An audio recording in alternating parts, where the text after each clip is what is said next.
କରିବା ନିହାତି ଆବଶ୍ୟକ। ହିତୁ ଆଦିବାସୀରା କହିବନି ବାପା ତ ମରିଗଲା କାହିଁକି ଲୋକକୁ ଖାଇବା ଏବେ ବି ଲୋକ କହୁଛନ୍ତି ଇଏ ଯୋଉ ନୂତନ ଭୋଜିଟାକୁ ଠିକ ଦିଆଯାଉ ଏବେ ବି ଲୋକ କହୁଛନ୍ତି ଆରେ ଭାଇ କଣ ଅସୁବିଧା ହଉଛି ସେ ତା ବାପା ପାଇଁ 5,000 ଲୋକ ଯଦି ଖୁସିରେ ଖୁଆଇଥିଲା ତମର କାହିଁ ଫାଟିଗଲା। ବାପା ମରିସାରିଲା ପରେ ପୁତ୍ର କର୍ତ୍ତବ୍ୟ ହଉଛି ଗୟାରେ ଶ୍ରାଦ୍ଧ ପିଣ୍ଡଦାନ କରିବା ପାଇଁ। সেই চিন্তা পুত্র পালন করে সে প্রকৃতির হচ্ছে পুত্র প্রতিনামক নরକୁ ଉଦ୍ଧାର କରିବା ପାଇଁ ପୁତ୍ରର ଆବଶ୍ୟକତା ଅଛି। ସେଥିପାଇଁ ଦୁର୍ଯ୍ୟୋଧନ କହୁଛନ୍ତି ଆରେ ଅଶ୍ୱତ୍ଥାମା ମୋର ଗୋଟିଏ ବି ପୁତ୍ର ଥିଲା ଆଜି ଅର୍ଜୁନ କୁମାରକୁ ମୁଁ ହରେଇଛି ମୋର 99 ଭାଇ ମରିଗଲେ କିନ୍ତୁ ଦୁଃଖର କଥା ମୋର 5 ଭାଇ ଥିଲେ 5 ଭାଇ ଗୋଟିଏ ଭାଇ ଯଦି ମରି ଯାଇଥାନ୍ତା ହୁଏତ ଟିକେ ଖୁସି ହେଇଥାନ୍ତି। ଅଶ୍ୱତ୍ଥାମା କହିଲା ଏଇ କଥା ସଖା ସଖା ମୁଁ ସତ କହୁଛି ସଖା ତୁମେ ମୋ କଥା ମାନିବ ନାହିଁ। ଆଜି ଏ ପରିସ୍ଥିତି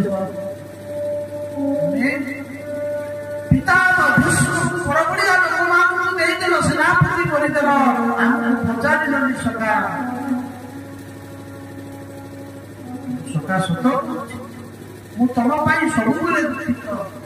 ଦୁର୍ଯ୍ୟୋଧନ କହିଲା ସଖା ମୁଁ ମରିବି ଜୀବିତ ହେବି ତା ମଧ୍ୟ ମୁଁ କହିପାରୁନି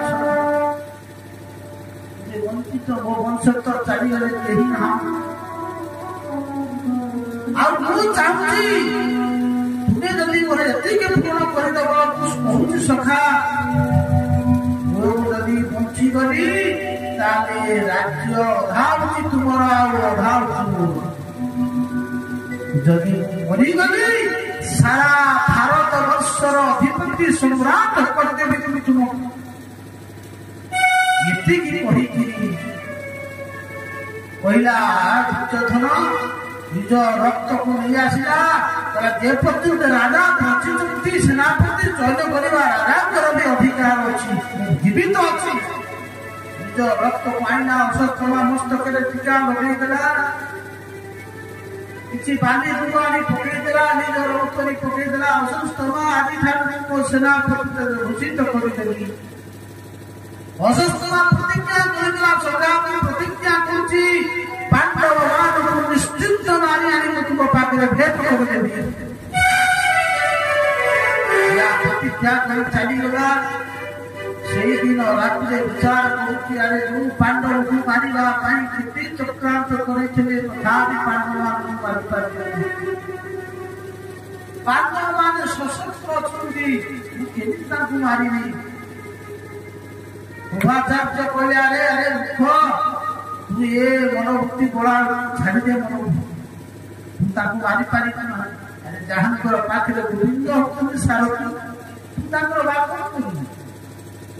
ଅଶ୍ୱତ୍ଥାମାର ସେଇ ନିଶା ଲାଗିଛି ଯେ ପାଣ୍ଡବମାନେ କେମିତି ମରିବେ। ରାତି ଯାକ ବିଚାର କରୁଛି ଗୋଟେ ଶନି ବୃକ୍ଷ ମୂଳରେ ବସିଛି।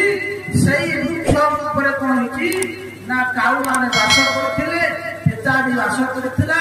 ପେଚା କଣ କଲା ସମ୍ପୂର୍ଣ୍ଣ କାଉମାନଙ୍କୁ ଆଟାକ କଲା ଆଉ କାଉମାନଙ୍କୁ ମାରି ପକେଇଲା। କାଉମାନ